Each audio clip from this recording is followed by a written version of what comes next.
music of the early 50s was influenced by the post-war. Its sounds were slow and mostly ballads. This music came to be known as a bubblegum music. It was only until mid-50s when rock broke out and gave birth to rock and roll, which exploded and created a new outrageous generation. The music of the 50s greatly impacted the generation of the 50s to what would become of them all the way to today.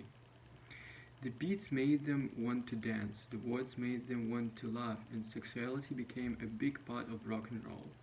Also, another interesting factor was the rock and roll helped the black musicians get more recognition, even when the writers covered their songs. The black musician would finally get a break when writer disc jockey Alan Fred protested against playing white covers of songs by black artists.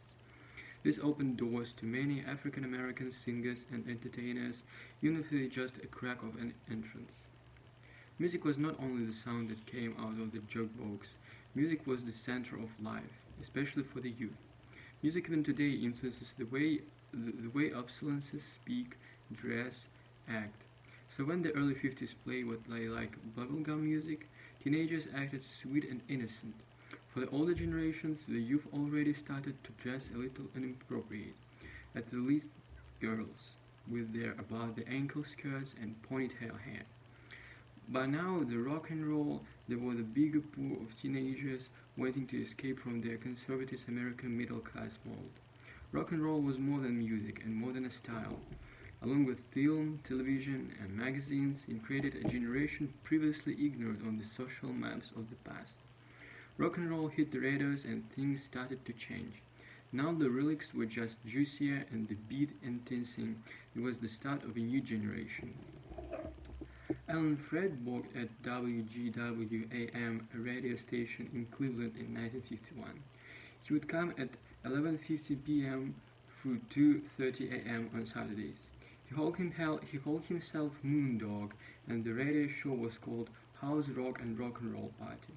Big rock and roll referred to the show rather than a music playing with rhythm and blues.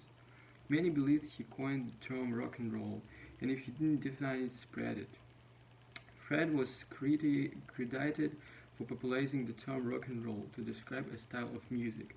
This term was commonly used in the black community to describe sex.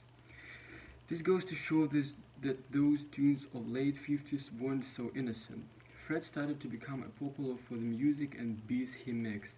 He was off to a bigger market, New York City. Later on his career, though, he was found guilty of charges of payola and brought an end to his career. Fred died at the age of 43 from lung cancer. Blacks were starting to gain popularity, but yet didn't win over the whites on the Billboard charts. Yet the whites covered their songs and beat them to the #1 slot. Sam Phillips opened a recording studio in Memphis where black musicians could go on record. This was the first and was a great stepping stone to the rock and roll age. Blacks greatly influenced the music of the 50s, and no one could escape how popular the music was getting. So singers and songwriters took a hold of their newly found beat. Through the late 40s and early 50s, and artists like Fats Domino and Johnny Otis wore their R&B music started speeding up the tempos and increasing the backbeat of the popular songs and newly made songs. R&B was very popular in the 40s, especially in the South, and the only difference now was the fast pace, stronger beat, and a wilder style. Before the efforts of Fred and others, black music was taboo on many white-owned radio outlets. However, savvy artists and producers quickly recognized the potential of rock and roll and raced to crash in with the white version of the black music. White musicians also fell in love with the music and played it everywhere they could. Rock and roll was a type of genre that developed slowly. It didn't just boom in the mainstream. Many argue about who was the first to start rock and roll. Choices between Fat Domino, Bo Diddley, Chuck Berry, Little Richard, Bill Haley, and Elvis Presley. But that isn't what's important. We understand that rock and roll was a genre when it kept being developed and can be heard a little of the late 40s. The greatest importance is that it arrived. In the 50s there was still segregation, so that a black musician started playing music known as rock and roll. It only started becoming national and extremely popular after the whites took over. It also believed that Damina put on New Orleans style spin on what came to be known as rock and roll. Damina sold more records, 65 million, than any 50s era rocker except Elvis Presley.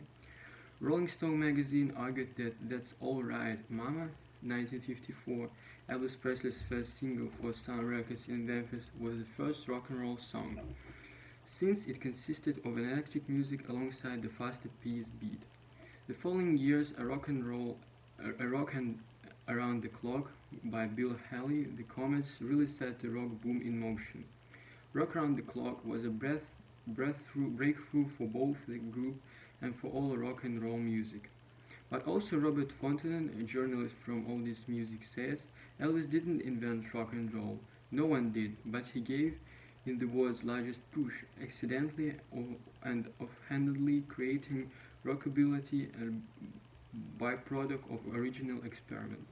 Elvis Presley promoted not only rock and roll, but along with stars like James Dean, pushed floating sexuality and sexual attitudes, the highlights of the 50s era.